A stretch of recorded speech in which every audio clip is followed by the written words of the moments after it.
Trăng bạc cái jela kon cái sang ma ong bạc cái kren bat kiniam ke khasi student union kalau nggak bahasa iso. Habakren hadin kijilang mentakas sengi ukonrat ong ba hak bedai berka public hearing jong ke Shree Cement Limited ka soka ka menjur bantau ke fact finding committee bat haduk banda dep ya ke jing tokit barok kikam ke jam on sange Shwa hak bedai berkani. Hak bedai berka Migration Resistance Safety and Security Act MRSSA aja kanri ukonrat long bag soka kan penstet ia ke jing pen register ya kinong bela wai bat ya kinong ia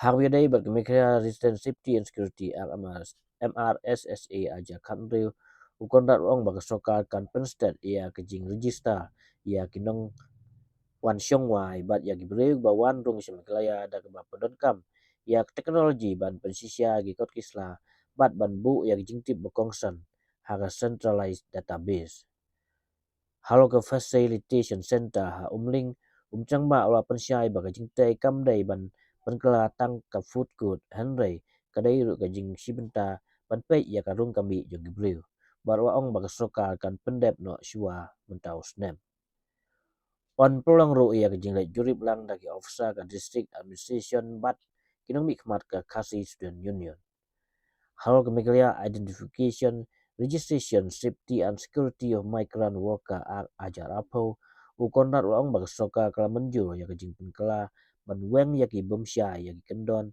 hawidai bat kebo jang officer ka labor department ban lik tokit ya Briew ni kinong bela ha kejaka Treikam hawidai bat kini krim sumtang ba along makanika matkam hab aksuka jela handai ulara ya kini ngamat ha menteri ka sokar India bai pai kitnat ko ikhia bat unyalam ru ya kinong yalam ka KSU bani kendo ya menteri ka sokar pedang bani keren halo kani kam hak bidai bat kajing ban Thymmai kam thongkam ha Mpsc bat DSC ukondat long bala penduk lupai ke interview na kementar grateful post long ru bala menjur ya ki standard operating procedure di SOP na kementar district section committee berhadin on Treikam ya ki hakwi pat ki recruitment boots na ki apply teli ki jing penkela ki ba jing bot na kementar ban Thymmai ya ki public service commission kat kenai teli ya dep menjur dak soka kat ba sautli dang don ha jing bisa pnia jong soka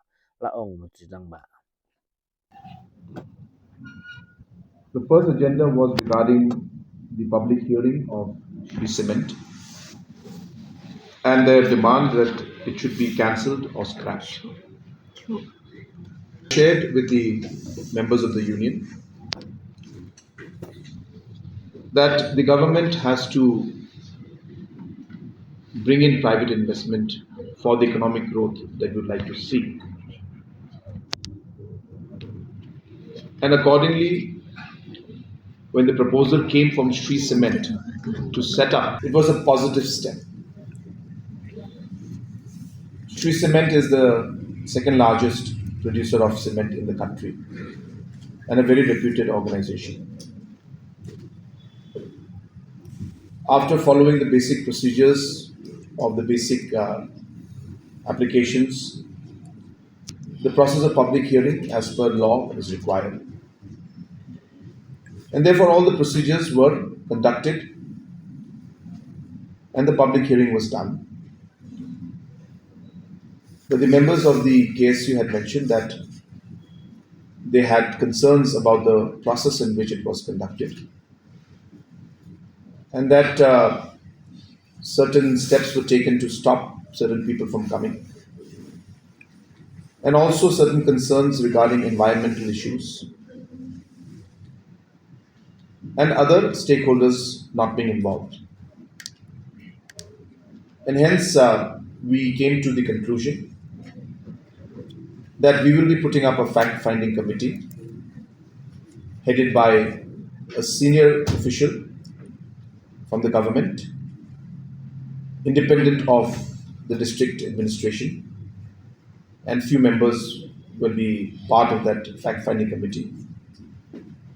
And let them find out the details of all these points that were mentioned, especially regarding the public hearing, the procedure and the process in which it happened, the aspects of stakeholders being consulted or not, and the aspect of the environmental issues that were there.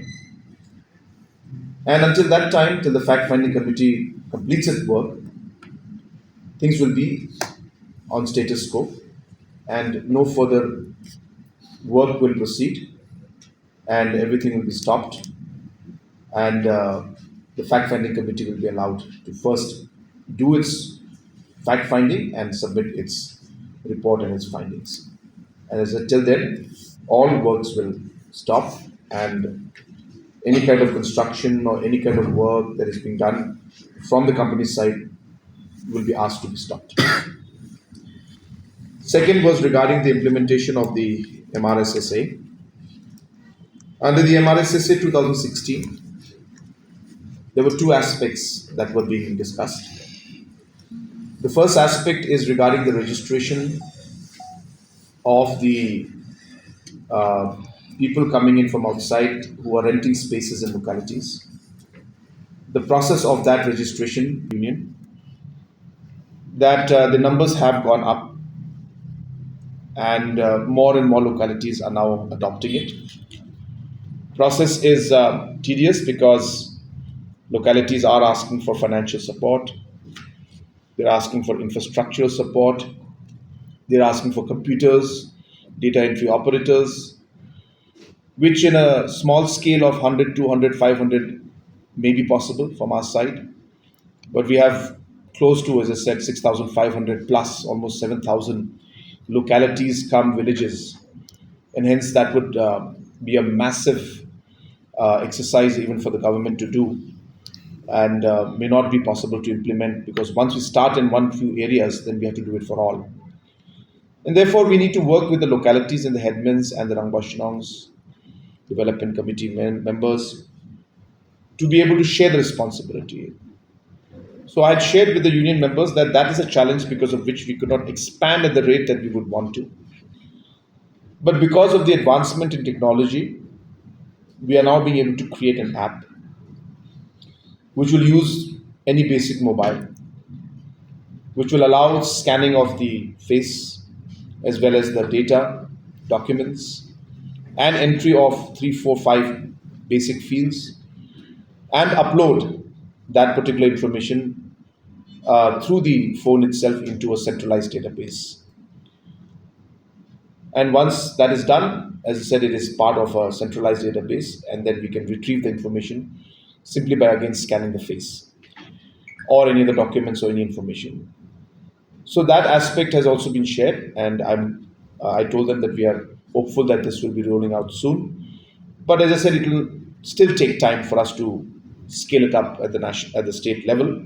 But it will definitely help in increasing the pace of registration and implementation of the act. The second aspect was regarding the facilitation centers, and I've mentioned to the members of the union that the Umling Center, where the construction was going on, was meant to have the facilitation center in it. There was a miscommunication where the word food court was used, and hence there was a feeling amongst the union members that that is going to be converted into a food court. Yes, there will be food court, but the first part of the building was actually going to be a facilitation center. And in the COVID time, the office space was about 300 square feet. This is going to be about 1,000 square feet with a further expansion of 2,000 in the days to come. So there's enough space, and we've decided that there will be a joint inspection by the district administration and some of the members to see those aspects. I have agreed to that, and based on that, we'll be able to move forward. And we expect that once the construction resumes once again, that in a matter of 2 to 3 months, the construction should be done, at least of the facilitation center. And before Christmas, we should be able to actually operationalize the facilitation center at the Umling uh, point. And further, in Ratachera and in Atyabari, we are yet to identify the land. because government does not have land there. We'll have to buy land. So I have told the members of the union that we will be pursuing that, but let us start the Umling one first, and that communication was made to them, and we are expecting that before Christmas we should be able to open the facilitation center in Umling. Amendment made to the Meghalaya Identification, Registration, Safety and Security Migration Workers Act 2020. I explained in detail that the act was passed, amendment was made, and rules were also made. But the rules that were made did not have clarity on certain points, which then led to the act not being implemented in the manner it was intended to. For example, the act and the rules said that the officers will go and check. But in the rules, which officer has the power to go and check was not defined in detail. It just said officers. So for the Labour Department, it became difficult to assess on their own who should go and check. Can any officer from that Labour Department check, or does it have to be a certain rank? We clarified those aspects in the new amendments that we have cleared. And now that those amendments, so this is just one example. Second example is of the police check and verification. So we have clarified that there'll be two options. The first option is the SP of that district from where the person belongs, if they will give a police verification. And if that becomes a challenge, then the CCTNS network, which is the criminal tracking network, where it's a nationwide network where all state police mandatorily need to upload all the records of all the criminals on that network. The local police can verify through that particular CCTNS network and give a police verification. So this also has been incorporated. So like that, 3-4 areas have been incorporated, and the implementation of this after maybe a month or 2 months of maybe a month, or I don't expect 2 months, but maybe months time, the training and the overall orientation will be given to the officers concerned, and we should be able to see the rollout of the implementation of this. Number 4 was regarding the recruitment in Negrams.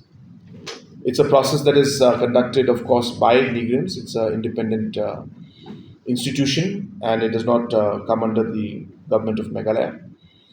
But the union was keen that government of Meghalaya should take up this matter with central government. And I informed them that I had met the union minister last week and shared the concerns and the different recruitment processes. And also, I have assured that we will seek audience with the Honorable Minister, and the members of the union will and can meet the union minister.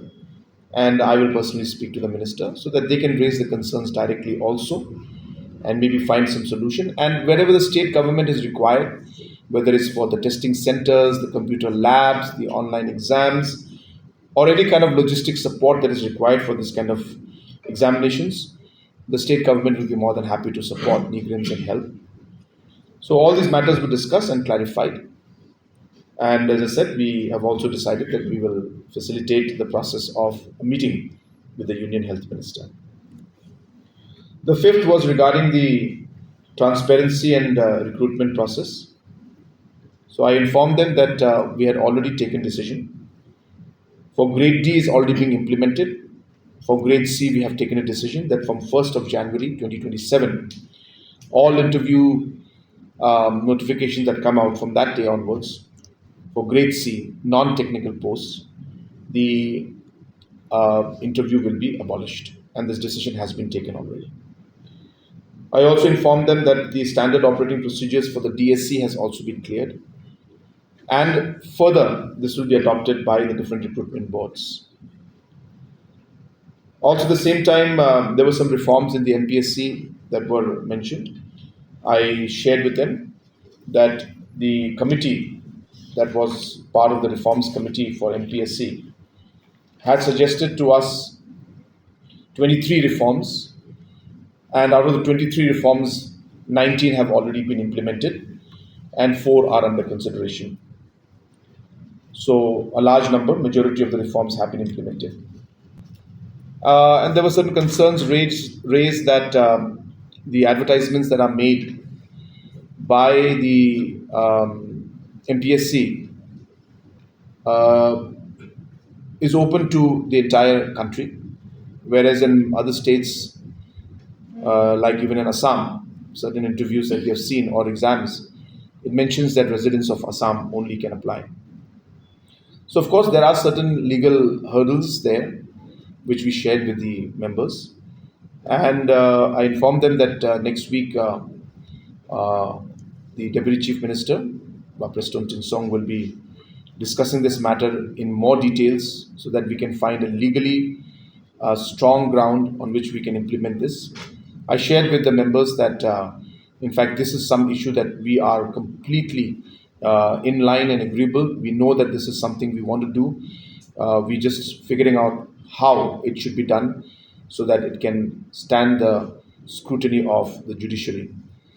So these points were also shared and discussed. So with that, of course, we concluded the meeting, and the union members have urged and requested that this dialogue should continue.